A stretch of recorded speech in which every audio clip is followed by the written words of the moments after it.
SER Podcast. Hola, soy Javier Ruiz y esto es Hora 25 de los negocios. Hoy les vamos a contar una historia que empieza en la India y acaba en hambre. Con un primer ministro, Narendra Modi, que vive horas de apuros, que tiene problemas en un país absolutamente superpoblado y que tiene problemas de popularidad y precio, que da una orden, y esa orden está.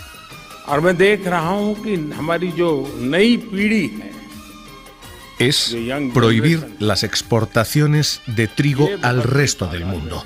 India es el segundo productor mundial de trigo y esa orden acaba de provocar esto, lo que dice la Organización Mundial del Comercio, una crisis alimentaria global. A potential food crisis is looming.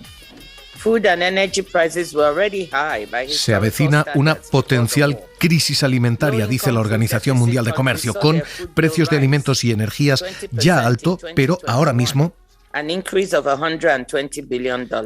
Los precios de la alimentación ya han subido un 20%, $120.000 millones más. Ahora el trigo sube otro 31%. To a 21% increase as of last week. Esto es lo que tenemos. Déjennos que vayamos paso a paso porque lo que ha ocurrido es de una gravedad extrema. Lo primero ocurre en Ucrania. Es el granero de Europa y, como bien saben, Putin decide invadir.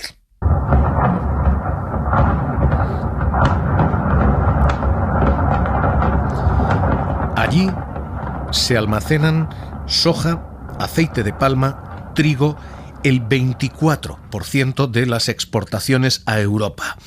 24% bloqueado en los puertos del Mar Negro, con Estados Unidos avisando ya.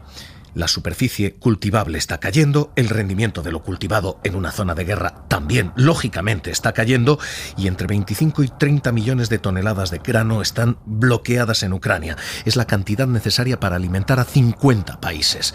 Eso, dice Estados Unidos, dice su secretaria del Tesoro Janet Yellen, eso ya es en sí una crisis alimentaria. Russia's destruction of the Ukrainian economy and its infrastructure is a key factor affecting global commodity prices. Dice, esta destrucción rusa está afectando a todas las materias primas, pero especialmente a los alimentos.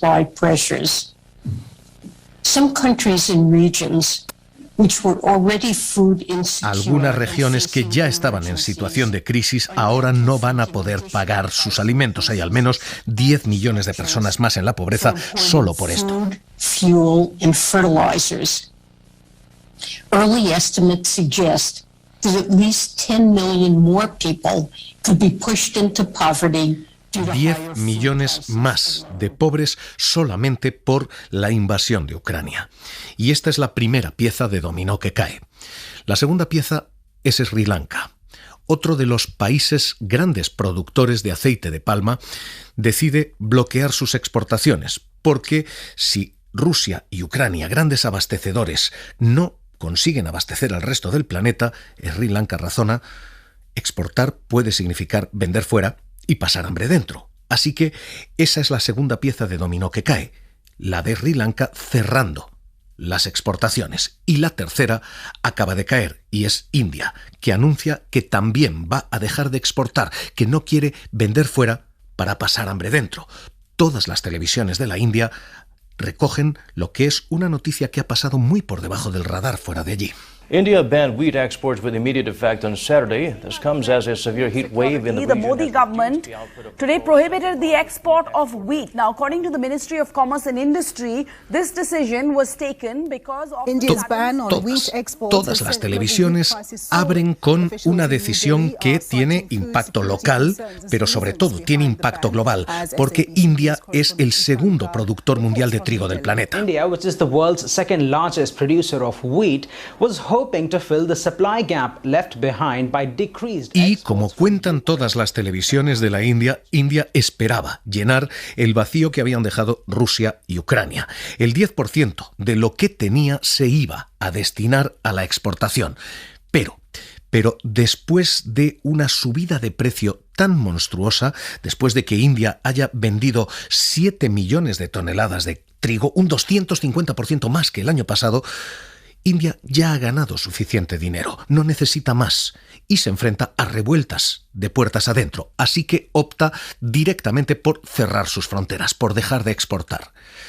Hemos perdido la exportación de Ucrania y de Rusia, hemos perdido la exportación de aceite de palma de Sri Lanka y perdemos ahora la exportación de soja, aceite de palma, trigo y otros productos desde India. El resultado lo cuenta la FAO, la Organización de Naciones Unidas para la Alimentación Mundial, dice 47 millones de personas más van a caer en la pobreza. En el mundo por desarrollar, porque en el mundo desarrollado lo que vamos a pagar es mucho, mucho, mucho más por la comida. Y esto tiene una factura especialmente significativa y son los niños. Ángel Villascusa, ¿qué tal? Muy buenas noches. ¿Qué tal, Javier? Buenas noches. La FAO dice que van a ser los niños los que paguen todo esto porque son las poblaciones infantiles las que más falta de alimentos van a notar. Según UNICEF, la triple amenaza de la COVID-19, el cambio climático y los conflictos armados como el de Ucrania están aumentando los casos de desnutrición aguda en distintas regiones del mundo, como el Cuerno de África, pero también Yemen o Afganistán. En concreto, la guerra en Ucrania está llevando al mundo a una crisis nutricional y alimentaria, dicen, sin precedentes. La peor desde los años 80, en la que los niños son los peor parados. Ahora mismo hay 10 millones de niños con desnutrición aguda y grave. La previsión es que el precio de los alimentos terapéuticos suba además un 16%.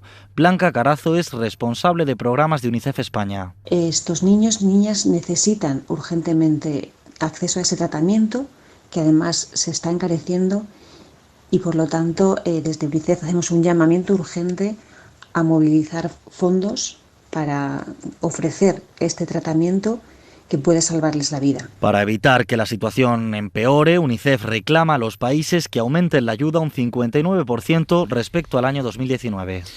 Espero que nos estén siguiendo. Hemos comenzado recorrido en la guerra de Ucrania y en las crisis alimentarias que está generando. Hemos seguido en Sri Lanka y hemos terminado en la India. Esta es una historia que empieza allí y que acaba en hambre. Y ahora mismo, esto que estamos viviendo tiene importantísimas implicaciones a todos los niveles. El primero es el de las políticas agrícolas. Esto no es un ensayo, esto no es un test. Las políticas agrícolas acaban de cambiar y lo que hasta ahora había sido exportar y, sobre todo, externalizar, llevar producciones agrícolas a otros países, acaba de darse la vuelta, hasta el punto de que países como India están cambiando esas políticas comerciales. Y están empezando a pagar a sus agricultores porque cultiven. Habíamos visto aquí lo contrario, la PAC, que pagaba por cerrar el campo. Ahora la política empieza a ser la de pagar por cultivar. Se ha dado la vuelta la política agrícola. Se da la vuelta también la política comercial. Hasta ahora el mundo y la globalización habían ido tumbando las barreras. Desde que llegó Donald Trump, esas barreras han comenzado a subir. Y ahora mismo lo que tenemos es un telón de aire, un nuevo telón, un nuevo muro que frena la exportación. En el año 2021, el que acabamos de cerrar, se han duplicado los aranceles en el planeta. Así que ha cambiado primero la política agrícola, está cambiando la política comercial y a partir de aquí hay consecuencias de todos los calibres, fundamentalmente para dos grupos de países. Para los países desarrollados, esto significa que el trigo, que la soja y que absolutamente todo lo que comemos en mesa va a ser más caro, mucho más caro, como reconocía el propio Campo Asaja. Ya hemos visto cómo los precios se han incrementado enormemente.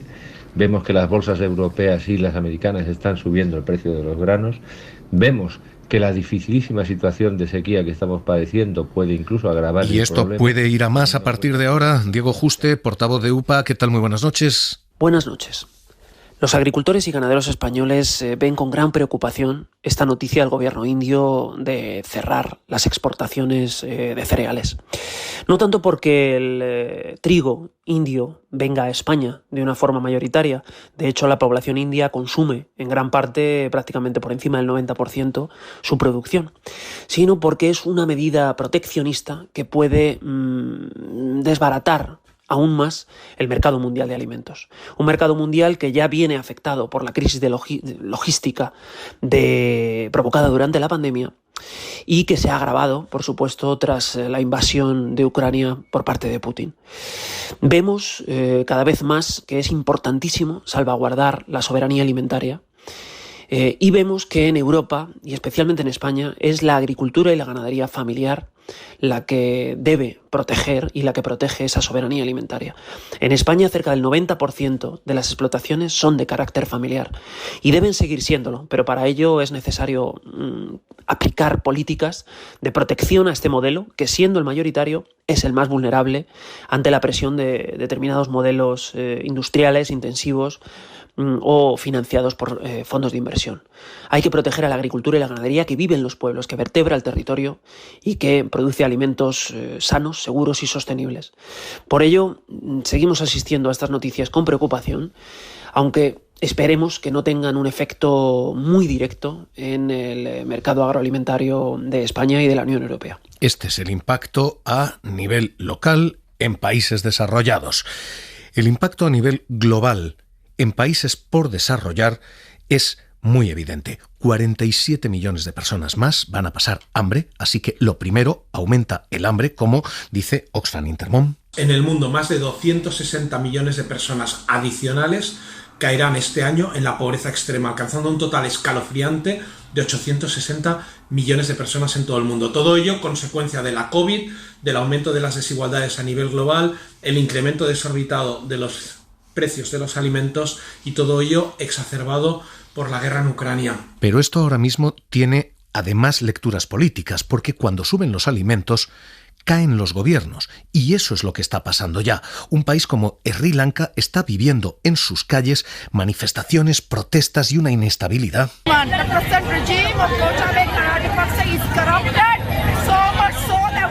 que ha llevado a la represión en las calles y a la preocupación internacional. La representante de Comercio de Estados Unidos hablaba de preocupación. Catherine Tai. Certainly, I think that issues around food security, especially beyond the prices on the one hand, y con ello se disparan las revoluciones, y eso es exactamente lo que está diciendo la OMC. Esto no es solo una cuestión alimentaria, esto también es una cuestión de estabilidad global. This is why we need to act. Por eso, decían, necesitamos actuar decisivamente, decididamente, para terminar todo esto. Hemos visto algunos países we began to experience in 2008-2009 food crisis, and we're already seeing in some countries now. You see demonstrations in Sri Lanka, in different countries, que pueden acabar desestabilizando zonas como África. We don't want that to happen in countries in Africa. Así que ahora mismo lo que tenemos es, insisto, una historia que les hemos contado. Empieza en la India, que termina en hambre y que puede no terminar aquí. Puede terminar desestabilizando el mapa global. Mario Esteban, investigador principal de Asia-Pacífico del Real Instituto Elcano. ¿Qué tal? Muy buenas noches. Hola, buenas noches. Le pregunto primero lo más cercano. ¿Esto significa que aquí vamos a pagar más, que los alimentos van a dispararse todavía más? Pues me temo que sí. O sea, si sigue la tendencia actual, que es de, como mencionabas, ¿no?, de marcado aumento de los precios internacionales de los cereales, pues esto inevitablemente va a repercutir en nuestros bolsillos. Y bueno, estamos cerca de precios máximos, ¿no?, históricos de algunos cereales, y como digo, ¿no?, pues la tendencia parece seguir al alza, ¿no?, porque hay un temor, ¿no?, de los mercados a una eventual escasez. Y esto, pues ya digo, ¿no?, está repercutiendo muy claramente en los precios. ¿Eso significa precios más caros en los países desarrollados? ¿Esto significa hambre en los países por desarrollar? Claro, porque en realidad no son solo precios más altos en los países desarrollados, claro, son precios más altos a nivel global. Lo que sucede es que nosotros tenemos margen, ¿no?, para pagar esos precios. A nivel nutricional, claro, sobre todo, pues personas en zonas de conflicto, ¿no? O sea, hay países, ¿no?, que están en una situación muy vulnerable, ¿no?, como puede ser Etiopía, como puede ser Sudán del Sur, como puede ser Yemen, ¿no? Pues bueno, pues que pues van a sufrir, ¿no?, de manera muy directa esta situación, ¿no? Mencionabas el caso de Sri Lanka y yo creo que quiero vincularlo, ¿no?, con la cuestión política. Hay que entender que el caso de Sri Lanka está vinculado también a estas políticas domésticas, ¿no? O sea, que son las que han potenciado más, ¿no?, pues esa situación tan dramática. Todo este es el problema que tenemos. Permítame que se lo pregunte casi inocentemente, pero ¿cuál es la solución? Bueno, en realidad, pues hay una parte importante que está en manos de Occidente, porque en realidad, en el panorama que habéis un poco esbozado, ¿no?, en la introducción, ¿no?, previamente, claro, pareciera que ahí se da por hecho, ¿no?, que parece que hay como una escasez, ¿no?, de grano, ¿no?, en el mercado, y que esto va a seguir en los próximos meses, ¿no? Y lo cierto es que esto no está del todo claro, porque, bueno, hay países que están en récord, digamos, históricos de producción, ¿no?, de grano, que van a, bueno, pues que parece que tienen una capacidad importante, ¿no?, de también poder contribuir a los mercados globales. Por poner un ejemplo, se mencionaba la situación de India, ¿no? Uh-huh. Pero bueno, India solo contribuyó con un 3% del total de trigo, digamos, que se comerció mundialmente, ¿no?, en 2021. O sea, quiero decir que es significativo, pero no es tan significativo. El problema en Ucrania, lo que está sucediendo es que, claro, con el bloqueo ruso, ahora están buscando formas alternativas, ¿no?, de poder exportar ese grano. Y donde yo quiero ir a parar aquí es que aquí la problemática no es tanto la escasez de grano, o sea, en Ucrania va a seguir habiendo grano. El problema es que hay países que son muy vulnerables a nivel logístico, que no tienen capacidad de almacenar, ¿no?, de tener reservas importantes de grano, y que su flota también, digamos, no tiene mucha capacidad de transporte de grano. Por ejemplo, ¿no?, la comunidad internacional, pues en los paquetes de ayuda, no solo, digamos, ¿no?, entender lo que es financiación para comprar grano, sino también la parte logística de apoyo a esto. O sea que habría que abrir nuevas vías, habría que no solamente dar el dinero, sino sobre todo dar la vía franca. Claro, y ya digo, y contribuir a nivel logístico, y contribuir también a la generación de capacidades en estos países de almacenamiento y de procesamiento de alimentos, ¿no? O sea, que esto es un problema sistémico que, como mencionabais antes, ¿no?, este informe de la FAO, que es anterior incluso, ¿no? O sea, no la publicación, pero parte del análisis, ¿no?, es previo a la invasión rusa de Ucrania, y ellos ya estaban alertando de todo esto. O sea, que hay una tendencia, digamos, ¿no?, previa, estructural, que tenemos que contribuir a combatir, ¿no? Pues Mario Esteban, investigador principal de Asia-Pacífico del Real Instituto Elcano, le agradezco que nos haya acompañado y le agradezco su lectura con nosotros aquí en Hora 25 de los Negocios. Un abrazo. Otro, hasta luego.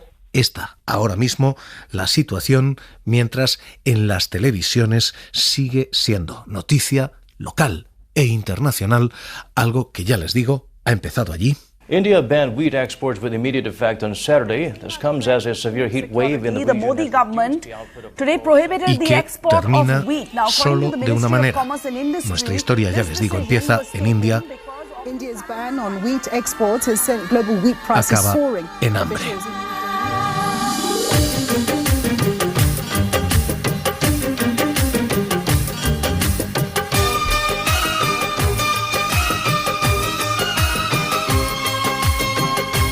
Hora 25 de los negocios. Seguimos.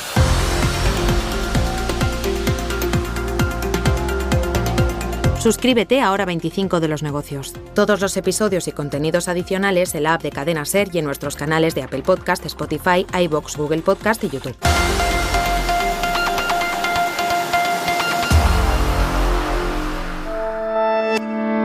Cadena SER. La radio.